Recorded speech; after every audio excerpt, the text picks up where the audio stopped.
No, God. Have you ever said that? Like, God, there's no way I'm doing that. But have you ever wondered what might happen on the other side of saying yes? Today, you're going to hear from three ladies who have some amazing stories about what God does in them and through them when we say yes. Welcome to On Map, On Mission.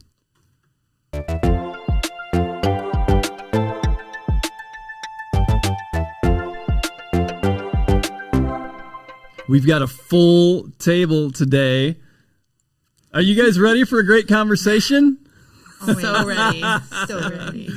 So we have Lauren and Samantha and Leslie. Go ahead and just introduce yourselves real quick. We'll just go around, share your name and your favorite flavor of ice cream.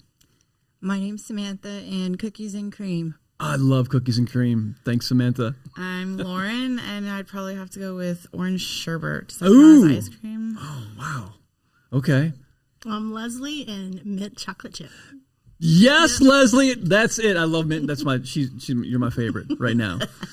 We are here at the Met Church. We've been doing this series called God Stories, and we believe that as followers of Jesus, God shows up in our lives. God does work in us and through us, and when we yield and surrender our lives to Him, He can do anything. Nothing's impossible with God, and I think the three of you are sitting here, and you have some stories that would show how God can walk you through very, very, very difficult circumstances and bring you through and not just stop there, but do something so amazing that He's working through you to reach others. And I want to ask Lauren just to start, because you're kind of one of the stars of the conversation in my mind.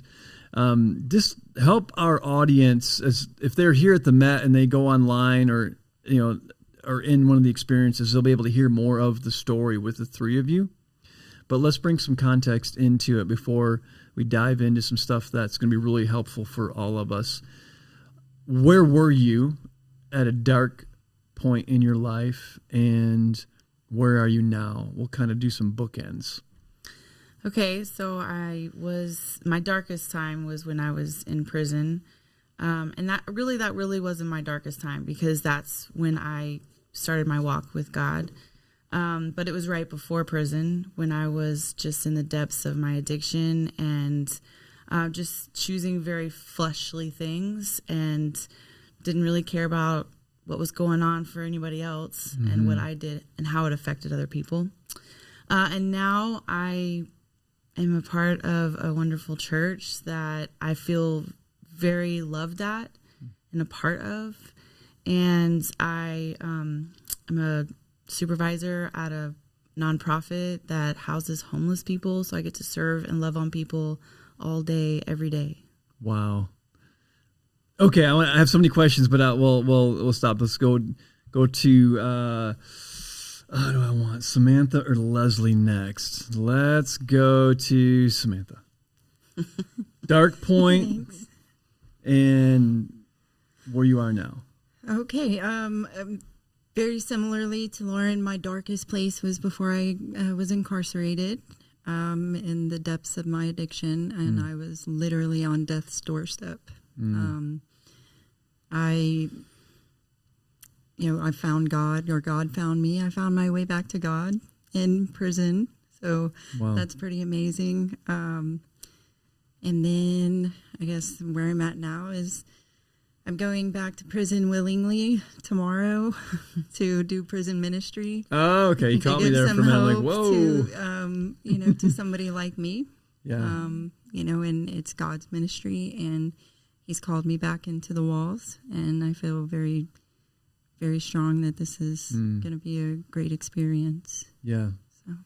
Okay. Again, so many questions, but we'll wait on those. Leslie, where dark point where you are today? Darkest point was in 2020, about 4 months after I lost my only child. I started to have thoughts of suicide and just didn't want to be here anymore. And God was with me the whole time. And for the whole year, He just loved on me through people. through social media even, and strangers. And I just saw his goodness and his love throughout the whole season. And so now I know truly who he is. And I like to share that good news with almost anybody I come across with, right? So even at work, I try to minister to those that have questions or going through certain things, and people just are drawn to me, where I am able to tell the story of God's goodness, of what he did in my life and what he can do for me. I know he could do for others. Wow. Thanks for sharing. Man, you guys have so much to offer to the rest of us. Let's talk about a little bit of what does it look like when we say yes to God? Because I'm imagining there's a point in each of your journey where God was drawing you to go in a certain direction, make an important decision, say yes to him in some way. Do any of you have like a vivid memory of a moment like that where you had to say yes to God? Yes. Yeah?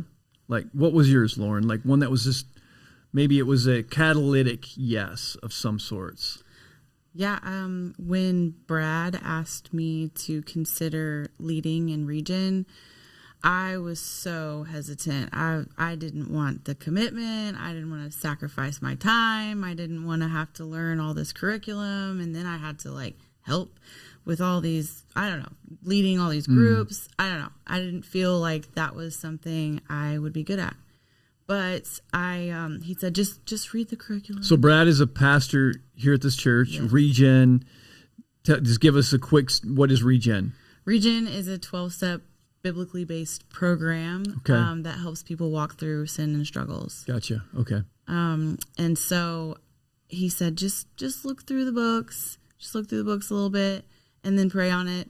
And I did. I looked through the books and I was like, yeah, no, still not really feeling that. And then I was praying on it. Right? Yeah, and then I was praying on it, and I don't remember exactly what happened in the devotional.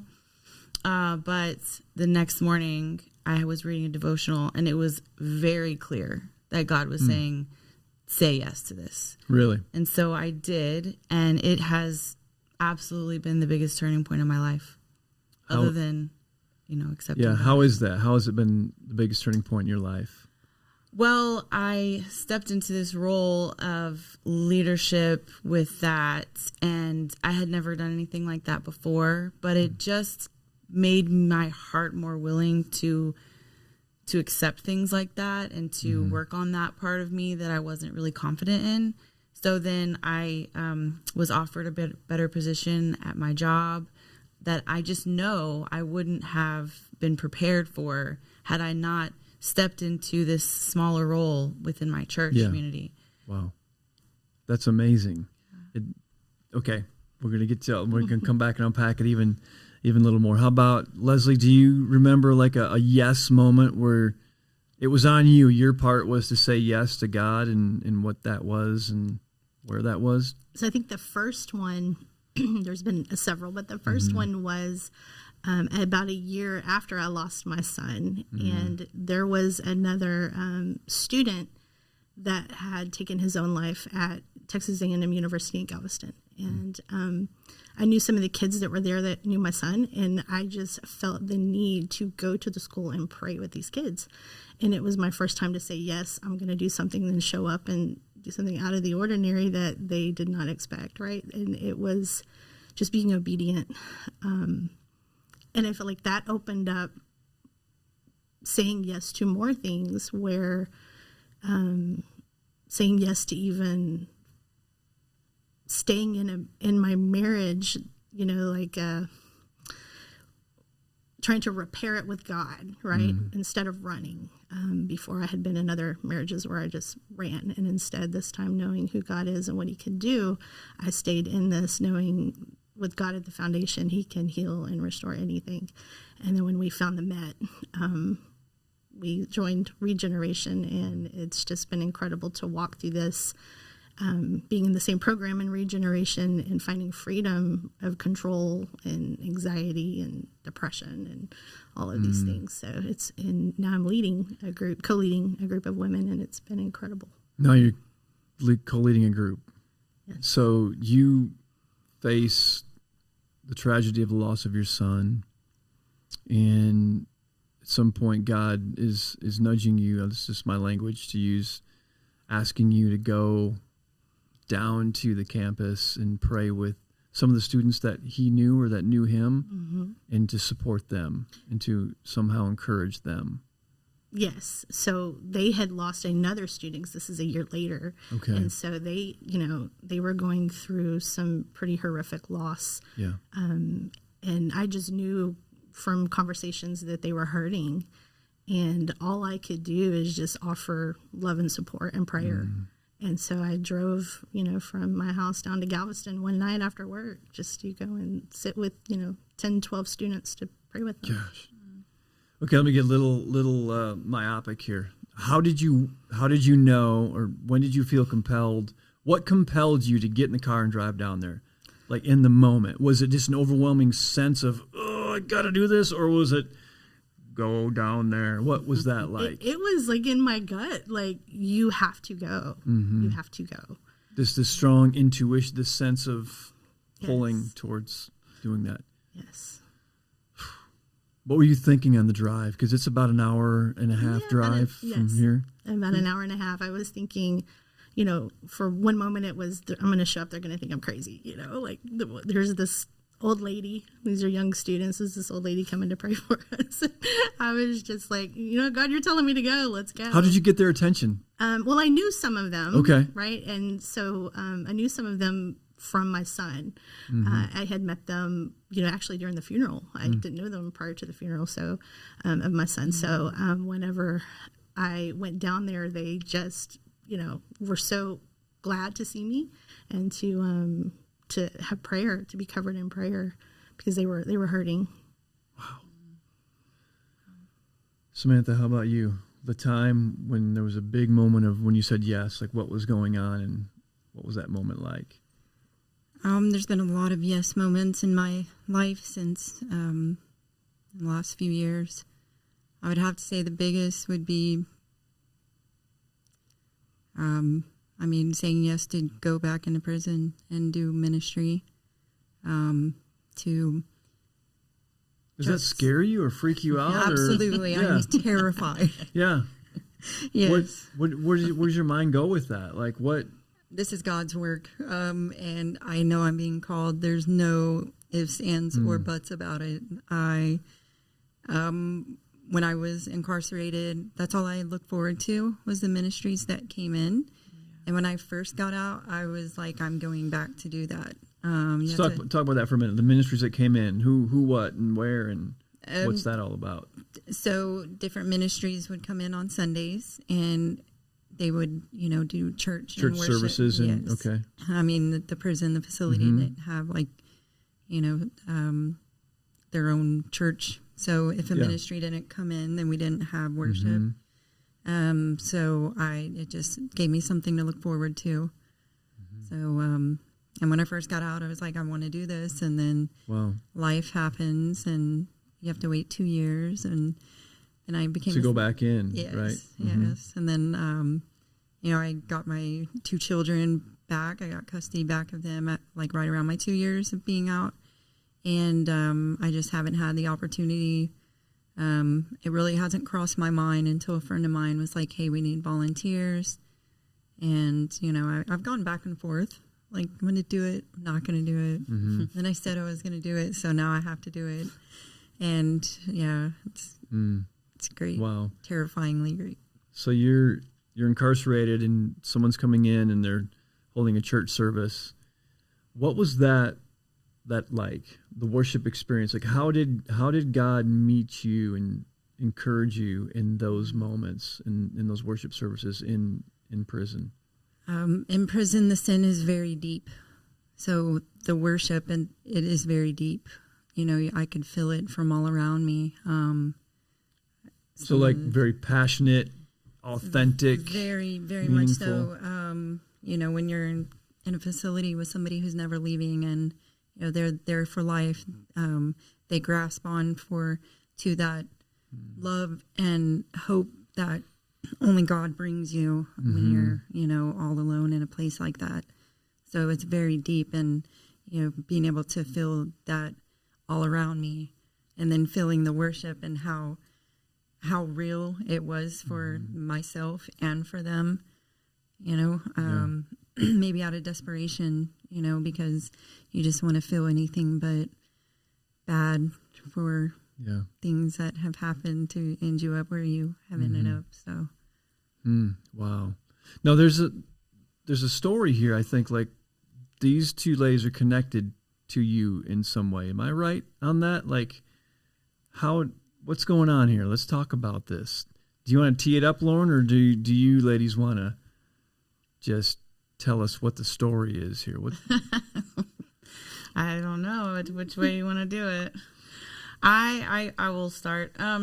So I first met Samantha we are part of a second chance group here that meets monthly or so. Just with the commonality that we have been to prison, at some point. And so we just kind of connected, and over the years, a couple years, I guess, I had an opportunity to see her heart in the way that she presented herself. And I wanted to see that at Harmony House, which is where we work now. So I had mentioned to her one time, send me your resume. And where'd you guys meet? Here. Here. Church. Yeah. Church. Okay. Through the Second Chance group. Yeah. Oh, that's right. You just said that. Yes. No, it's okay. See, Lizzie, I got to listen closer to these things. And in the meantime, so she sent me a resume, and in the meantime, I was like, I don't have a position yet, but just hold on. Then she started coming to Regen, and I got to see her walk through groundwork, which is the first part that you go through before you start the step work. And then she launched into step work. And Leslie, I met in Regen as well, and I helped walk her through the groundwork there, and then she launched into step work as well. And I finally had an opportunity to hire Samantha last summer, so I snagged her up as quick as I could, and she's been working with us and rocking it out ever since. Okay, so let's just get this straight. So you are in Regen, and would you two say that, I guess this isn't a commercial for Regen, but has it been impactful and helpful for you? Absolutely. It's been life-changing. Okay. I walked through Regen, and I made the decision to go back as a co-leader. So I believe in it so much that it changed my life in such a way that I want to share that, and I want to walk other women through the program. Wow. Has it been impactful and helpful for you? Oh, my goodness. Yes. Life-changing. You're absolutely right. Life-changing. Yeah. Just the steps that we go through, learning how to forgive, how to, make amends, how to even You just said two scary things: forgive and make amends. Like right there, I'm like, I got to stay away from Lauren because I don't want to get sucked into this thing. It's so Yes, good. you do. It's Yes, so you do. good. Just learning to be an ambassador for Christ and truly to know his nature and who he is and how much he loves us. It's just incredible. So let's have fun for just a moment. Scale of 1 to 5. No, 0 to 5. 0 is 0, right? 5 is like almost everything under God. How much influence has Lauren been in your journey into Regen and what God's doing in you? 0 to 5. 5, because What? had I not met Lauren, I would not have probably continued through it. Lauren's the second person I met at the Met. First being Catherine Martinez, who I think you and your husband should come to Regen. And then You met thing 1 and thing 2. Day 1. That's amazing. So yes, Wow. had it not been for Lauren to walk me through the beginning, there were days that I was running out of Regen because I would get there, I would cry, and I would leave. She would text me and okay. Really? Yes, she's great. Samantha, how? Scale of 0 to 5. You don't have to say 5 to be loved and accepted. You can say, 0.5 if you need to. Okay. I'm going to have to say 10. Breaking the rules. I am. Absolutely. Why is that? Just the genuine person that I have met and seen in her. When we first started in the Second Chance group, having similar backgrounds, she was so real and humble about her life, and it gave me hope that I could be like that. I lived in a lot of fear of being defined by my past, and I let my past hold me back and not put my yes on the table for a lot of things. And she really gave me the courage and encouragement, to step out of that fear and to actually start putting my yes on the table. I mean, since the beginning. So you mentioned, Lauren, one of the dark moments of your life, addiction before incarceration, I think is what you said. Could you ever have imagined that you'd hear this at some point down the road? No, never. I didn't think past that day, like every day I was in, I was just thinking right there. So I definitely couldn't have ever have imagined my life the way that it is now, sitting with these wonderful ladies. What's it make you want? What does your heart say to God? Like, knowing this is what's happening. Like, what do you say about that? I say, just keep using me, and help me to just keep saying yes. It's so hard to say yes sometimes. I just want to, do what I want to do sometimes. And none of us feel that ever. Right, You're the sure. only one. Right. Just want you to know that. But I'm so grateful when he has to nudge me pretty hard, but he gives me this like feeling in my gut that is, I just can't pass up. I mean, I cannot ignore. So luckily he knows me enough to know to do that. And he does often. Yeah. So here's a question I want you guys to just think about for a moment, and we'll ask Leslie to go first. So the pressure's on her. You guys can process it. How does God shape you, form you, transform you through serving other people? What's he doing in you as you're now co-leading in Regen and you're leading in Regen? Like, how is he shaping you because of it? Because sometimes, give you a moment to think about it, sometimes we think, well, when I serve others, it's all for them. When I think a lot of the time, God's like, I got them. I got them taken. I'm going to take care of them, but I'm going to use you to be part of the process, not because they need you. I just need you to do it so I can do something in you that I wouldn't be able to do if you weren't doing that. Like, what's God doing in you as you serve? As I serve, I'm learning to put myself second and put God first every day. Learning to put other people's needs before my own as well. And it's so incredible that as I walk alongside with these other women, pointing everything back to God, as he is the true healer of all of it, many times the same thing that they may be walking through, God's refining in me as well. Yeah. Whether it be anxiety, sometimes it tries to creep its little head back up or whatever it might be. So you're saying we don't have to have it figured out before he uses us? No, and we don't even have to be all. fully walking in freedom for him to use us?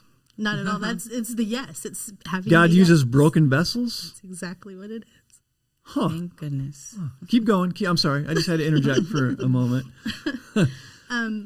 So yeah, it's been amazing just seeing him continue to change me as well and just take things to another deeper level. Especially for me, it's like some of the hurts that I think that I've given to him that haven't been truly healed. So I get to continue to walk alongside other women, encouraging them. And at the same time, God's doing more work in me as well. Yeah, that's amazing. Samantha, how about you? What's God doing in you as you serve others? In me, he heals me in places I didn't know I needed to be healed. Really? Yes, it brings me so much healing, and I've always been, I guess, a very compassionate person, and I guess in my past it's kind of got me burned. But to have that compassion still so alive in me today, I actually get to utilize it every single day. Yeah. On people who are, they need it more than most. And also to help it. I'm setting a good example for my children with serving as well. And we talk a lot about it. So I think it's a very important thing, especially at their age, to get out of themselves when they're feeling bad about, just get out of yourself, do something for somebody else, and you'll feel better about your life, helps. Yeah. So I think you said something really great that would be good for us to remember about compassion is when we're compassionate and God wants us to be compassionate, it doesn't mean the receiver is going to reciprocate, because some people just consume your compassion. Other people abuse your compassion, take advantage of it, and then there are those, thankfully, that are grateful for your compassion, and that's when we trust God with it, right?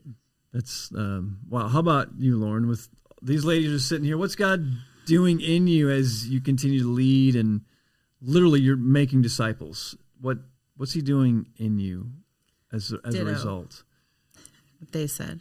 Yeah, well, you can't get off that that easy. Like, how is Lauren different today than you were last week because you're serving? Like, what's He doing? So I still have a lot of hard places in my heart, and I still have anger issues or past traumas, etc. And every day He just chips away more and more at those hard places in my heart when I'm serving other people. Yeah.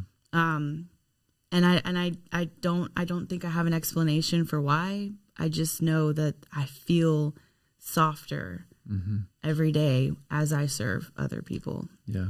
And so I remember when I did Region before we launched, and a lot of the things that I had in my book, in my inventory, were about, anger problems and the trauma that I just talked about. And I just don't feel the same as I did then. I can drive through traffic with a little less rage or help me know that one. This is just an example. But yeah, I feel he just is softening me.